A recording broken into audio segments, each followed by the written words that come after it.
નમસ્કાર મિત્રો આજે આપણે વાત કરીશું માનવ કલ્યાણ યોજના વિશે, જેમાં 28 પ્રકારના વ્યવસાય માટે જે સાધન સામગ્રી આપવામાં આવે છે, જેમાં તમને ઘરઘંટી, સિલાઈ મશીન, બ્યુટી પાર્લર કીટ વગેરે 28 પ્રકારના વ્યવસાય માટેની જે સામગ્રી કીટ આપવામાં આવે છે અને હાલમાં આ યોજના માટેના ફોર્મ પણ ભરવાના શરૂ છે। તો કોણ લાભ લઈ શકશે, ક્યાં ડોક્યુમેન્ટની જરૂર પડશે, અરજી કેવી રીતે કરવી, તેની આપણે સંપૂર્ણ માહિતી આ વિડીયોમાં મેળવીશું। तो वीडियो ने पूरेपूरो जोजो और जो चेनल में नवा हो तो चेनल ने सब्सक्राइब कर दीजो और वीडियो ने एक लाइक कर दीजो। सौ प्रथम बात करिए तो गुजरात सरकार जे कमिश्नर कुटीर मार्फते मानव कल्याण योजना द्वारा समाजना आर्थिक रीते नबळा वर्गोने तथा रोजगार युवानों ने स्वरोजगारी माटे जे साधन सहाय किट आपवामां आवे छे। मानव कल्याण योजना ए फेरिया, सिलाई काम करनार, सुथार काम करनार, दर्जी काम वगैरह 28 प्रकारना व्यवसाय माटे जे आर्थिक सहाय आपवामां आवे छे, जेमां जुदा जुदा व्यवसाय माटे 25,000 सुधीनी जे केटेगरी वाइज मफत साधन सहाय आपवामां आवे छे अने दर वर्षे अरजी करनार लाभार्थीने ड्रो द्वारा पसंद थाय छे अने एनी जेनी यादी लाभार्थीओनी यादी ए जाहेर करवामां आवे छे। तो मित्रों, गुजरात सरकार द्वारा जे आर्थिक रीते नबळा वर्गो छे तेमने रोजगार जे स्वरोजगारी पूरी पाडवा आ योजना चलाववामां આવી રહી છે અને આર્થિક સાધન સહાય આપવામાં આવે છે। આ યોજના અંતર્ગત જે 25,000 રૂપિયા સુધીના સાધન સહાય આપવામાં આવે છે અને જે લાભાર્થીની પસંદગી એ ડ્રો દ્વારા કરવામાં આવે છે અને તેની જે યાદી પણ બહાર પાડવામાં આવે છે। ત્યારબાદ વાત કરીએ તો યોજના માટે લાભાર્થીની પાત્રતાની વાત કરીએ તો અરજદારની ઉંમર એ 16 વર્ષથી લઈને 60 વર્ષ સુધીની હોવી જોઈએ। તો 16 વર્ષથી લઈને 60 વર્ષ સુધીની ઉંમર હોવી જોઈએ। ત્યારબાદ અરજદાર એ બીપીએલ કાર્ડ ધરાવતો હોવો જોઈએ। ગ્રામ્ય વિસ્તારમાં રહેતા અરજદારની વાર્ષિક આવક એ 1,20,000 અને શહેરી વિસ્તારના જે અરજદાર છે તેમની વાર્ષિક આવક એ 1,50,000 થી વધુ ના હોવી જોઈએ।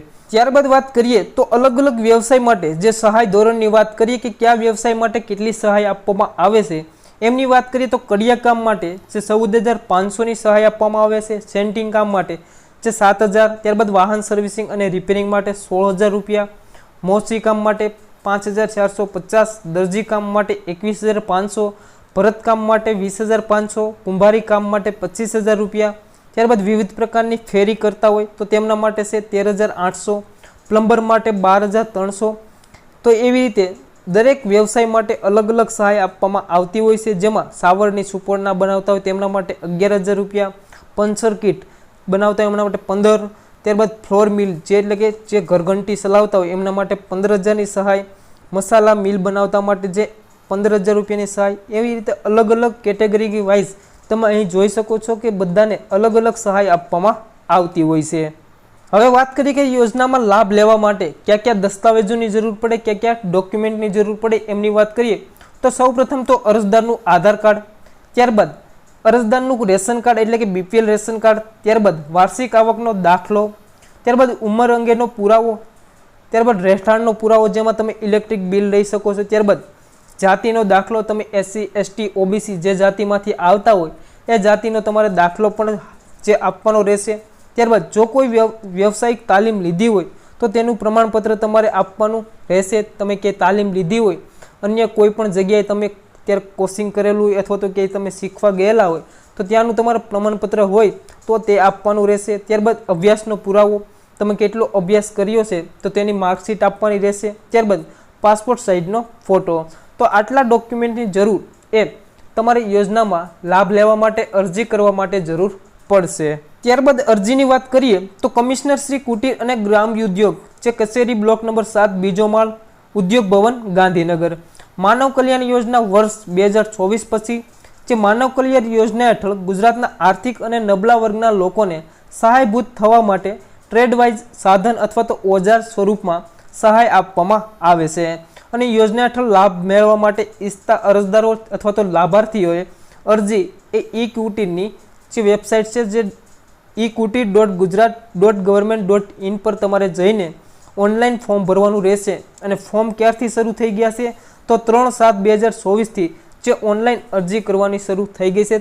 તો તમે પણ જો યોજનામાં લાભ લેવા માંગતા હોય તો તમારે જે ઈ કુટીરની ઓફિશિયલ વેબસાઇટ છે, ત્યાંથી તમારે ઓનલાઈન અરજી કરવાની રહેશે, જેની લિંક હું તમને ડિસ્ક્રિપ્શનમાં આપી દઈશ.